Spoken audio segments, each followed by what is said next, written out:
okutiisatiisa n'okugulirira Nuupu bwe yawa Umbrella kusukkiridde, basikambulwa ku radio stations ne bakubwa, oba oleo ne ku TV stations baali badde bagendayo naye nti kamera zijja kuba zibalaba. Kakati amagye ga SFC gakola kinene nnyo n'ate n'okukijjanya abo abakakibwa okugenda kulwaliza NRM obujulizi nasuubizza okubeera nga mbukuwa bumu ku bumu. Era munnange General Museveni aguliridde oba oli awo ti n'abo be yali awagira mu kamyufu ne batayitamu ajja bawagira bajje nga ba independent. Kakati ssente mu bigambo bano bye bakozesa olaba nga bye bigambo bye batambuliramu NRM byekozesa, mugenda kufunamu ki? Temuwagira Kyagulanyi. Naye n'abo munnange abaweebwa kaadi abamalirivu bakubwa emiggo era obujulizi nze munnange mukana akaseera bwe mba njagala okubeera nga nzijayo tutegeere ekituufu ki ekiriwo mu byaddala. Nze Ivan Masaba bwe bagenda okulonda mu kifo kya Member of Parliament Northern Division nga batikinga Umbrella. Ku makya ga leero nayitiddwa mu studio za Faith FM okubeerako n'ebintu bye twogera ebikwatagana ku nnyaffe Uganda. Era oluvu badde ndi mu kwogera nga ndigezaako ku deliberatinga ne mpulira okugugubana mu studio nga SFC bagezaako okujja banone muki kuba mu studio.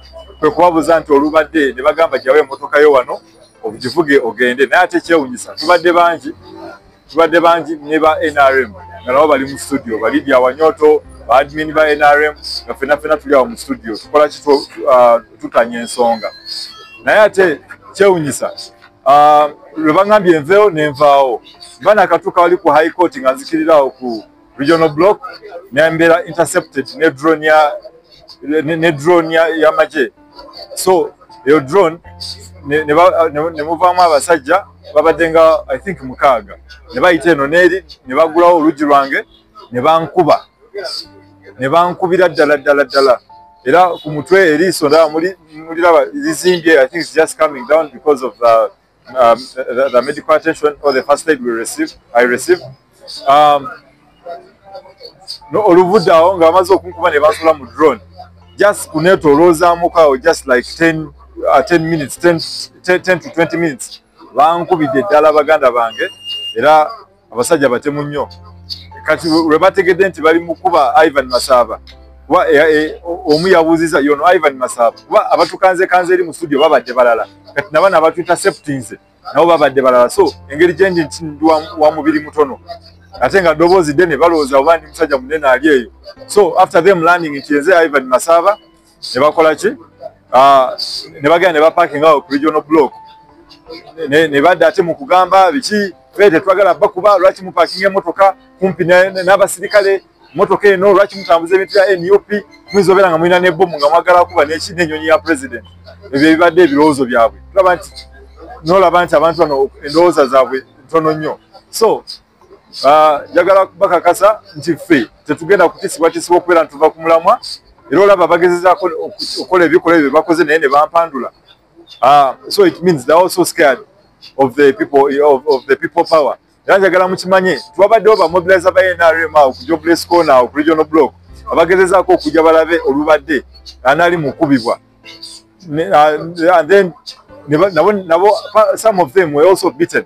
Era ne badduka ne bakola ki ne bavaawo. Naye tuvumirirwa enkola eyo, tuvumirirwa okutisibwatisibwa abantu mu Uganda kuba wano we waffe tetulina gye tulaga. Era batusangawo era bagenda kutulekawo at the end of the day. Era n'ekirala wano branding materials zaffe zonna eza NUP ono General Museveni tumazemu emyaka 4 wayingira wano mu Mbale ebifaananyi byaffe byonna bakola ki babijjawo. Era bw'otunuulira ekibuga oyinza olowooza nti kirinamu ne support naye nga mu reality n'omwana omuto tabawagira. So abantu mbakakasa nti mubeere banywevu, kino kye tuliko kye kituufu era tugenda kipushinga paka nga tukigusiza. That's what I can tell you. Sigada Ivan Masaba. Kyokka n'aba NRM bali ku mbirigo abo abambala t-shirts ne bagendayo abavubuka bonna babatwala kaguddeyo. Ayogedde ensonga gandi wano waffe era abaatusangawo bajja kutulekawo.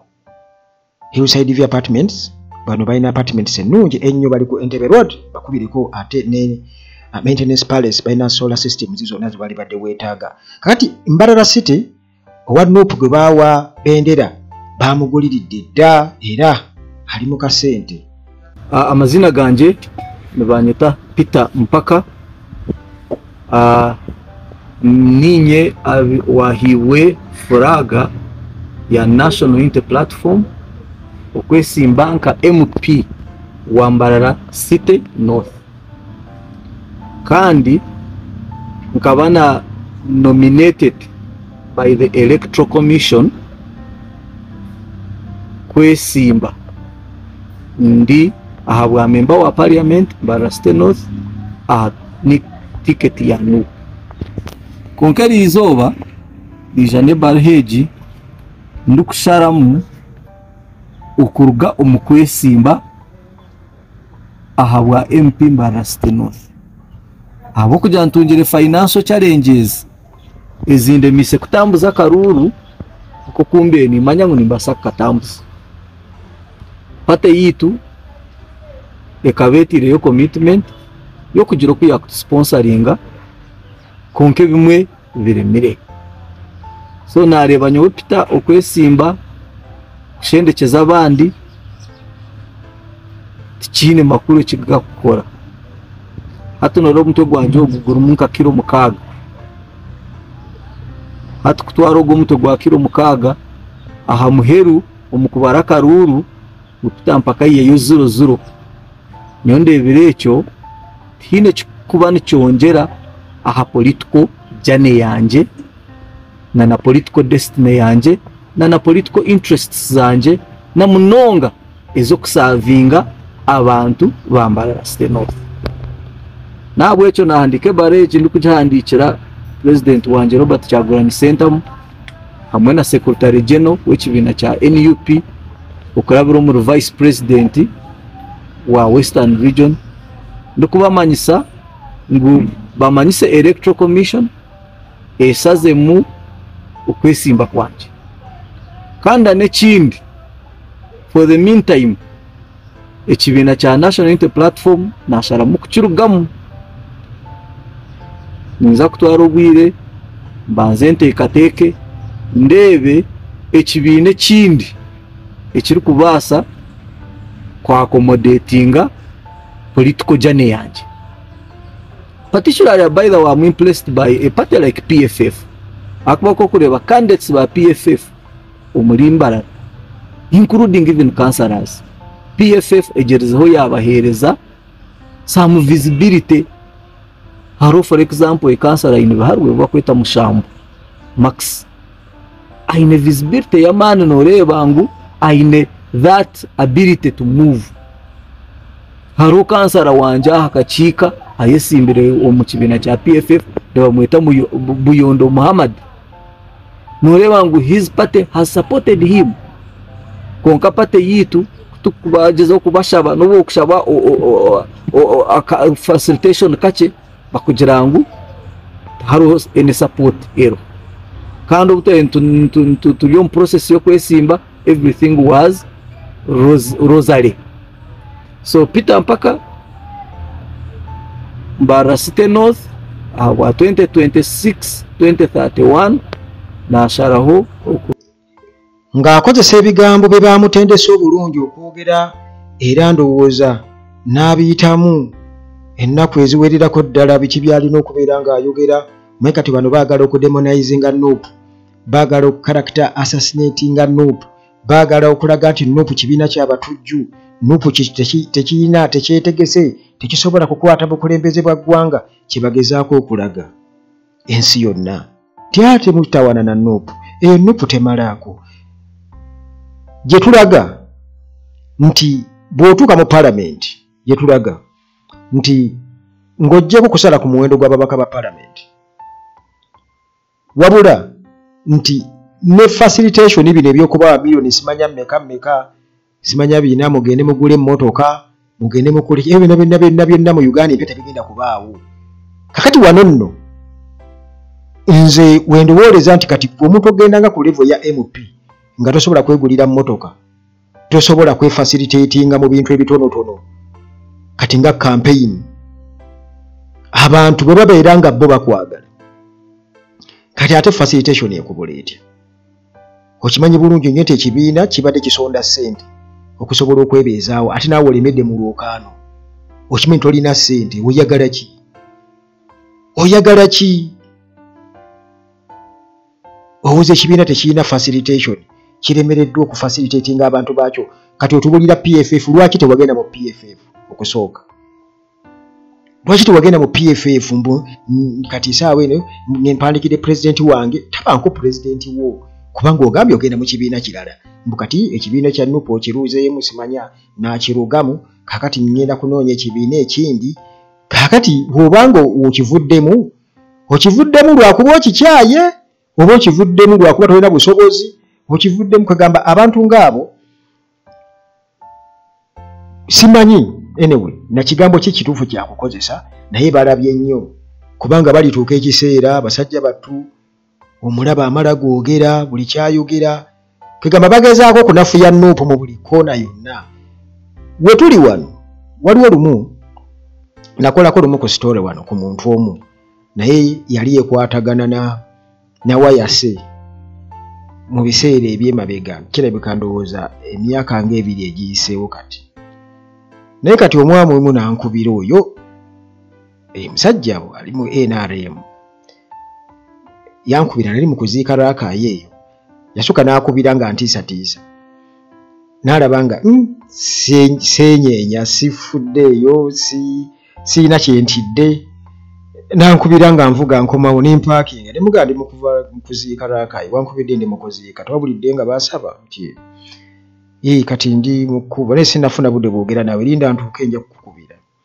nankubira nga ntuuse empigi awo ku bikundi ndi awo waka nankubira kati nenfuna obudde bwogera naye n'atandika kati agenda okulaba nga ndoza sikyatiisibwatiisibwa n'atandika okukkakkana naŋŋamba naawe kakati biki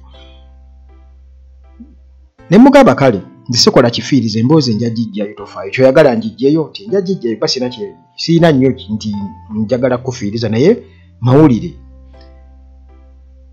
kakati awo emboozi ne mugamba entuuka e Kampala nja gijjayo naye nga ayagala njijjeyo awo kuba yali etambula nnyo kakati naŋŋamba bw'oba oyagala ku ssente osobola okujja n'enkuwa ku ssente okiraba ne mugamba nedda ate nze si blackmailinga nze saagala ssente sijja kugamba nti olwokuba nziggyeyo emboozi buneme kwogerako mbu kati mpaayo ku ssente nedda sijja kujja naye emboozi kale kanjiggyeyo kubanga oŋŋambye nti sezaalawo yayingizaamu ebya sezaala wange kakati kubanga omukazi njagala muwasa kyekyo ekituufu naye nagwe nali njogerako yali mukulu nga bonna bali prominent n'omuntu gwe nali njogerako naye waali naye nenkitwalira awo kati nga tutukiriza ku mbeera ey'obuntu kwegamba sente kuba sente si buli kimu wagenda okwesimbawo ng'okimanyi walina okubaawo sente naye kati muli ku kibiina mugenda mutabaala olw'okubanga onsuubira ekibiina kigenda kunfacilitatinga kiringa bw'onootegeka okwanjula otegese okwanjula naye nga tosuubirayo tolinawo yali n'ekikumi gw'osuubira okuba nti sente zonna ogenda zijja mu bantu naye ate ng'otegese okwanjula bajeti ogitadde miliyoni katugeze 4 naye ng'osuubira zijja muki mu bantu ogenda kunyiigira abantu babwerere sooka obeerewo ne ssente genda okyaleyo bukyazi simple twaleyo obuntu obutonotono ekyo ky'osobola bw'oba tolina ssente kubanga abantu bajja kukuwa mitwalo 10 mitwalo 20 naye balina ebizibu byabwe okitegeera batono nnyo abajja okukuwa gwe obukadde bw'olowooza nti oli ajja kukwata akakadde akakuwe obukadde 2 abukuwe waliwo gwe nalaba ennaku ezo nali ku mobile money wali nga yajjawo ku mobile money nti nga sibalaba bannange ebbanga liweddeyo naye sina gwe nawa ebbaluwa eno azze kati oli bwe yavaawo naŋŋamba nti kakati yampa ebbaluwa kituufu naye nze ajja buzzi wano kuteeka ssente ku ssimu siina kye mumanyiiko oba okitegeera kati ali awo ali mu kuwa manta kati nze ne ndabanga ekituufu kiri nti wali badde ogenda mu nsonga ezifaanaganako bwe zityo nga olinawo ssente ezisobola okufacilitatinga kwegamba at least nga you cover like 3/4 nti kakwota akasigaddeyo osobola you can do away with it naye ng'osobola weetegese gwe kennyini osobola okweyimirizaawo mu mukolo gwo ogw'okwanjula kakati oyagala kwesimbawo olina okuba nga olinawo ssente z'ogenda okuteeka mu kintu ekyo era ng'owapulaaninga dda kuba giri myaka 5 naye muli mu kumala biseera kati abantu ng'abo abamu agamba talina ssente zigenda kwewandiisa $3 million kakati gwe oyagala ku BMP tolina na $3 million zigenda kwewandiisa kubeera nominated nipo tetufacilitatinze bali b'oyogerako ababawa ssente tubamanyi bw'oyogerako ababawa ssente tubamanyi naye kyannaku nnyo kubanga bw'owulira ebintu ng'ebyo babaguliridde olw'okuba ssente size buli kimu kubanga oyinza okutwala ssente ate nezitwala obulamu bwo ate n'ojja ng'otuwolomera oluvannyuma ojja owoloma naye Mukama Katonda abasaasire mwebali kulya mu ggwanga lyammwe lukwe okulirekera abagwira balikole ki balyefuga olw'okubanga bakozesa resources z'eggwanga ne kwezo ssente kwe babawa n'otafa ku bazzukulu bo n'otafa ku baganda bo n'otafa ku bantu balala bonna bw'oba toli omu ku bo Mukama Katonda abakuume.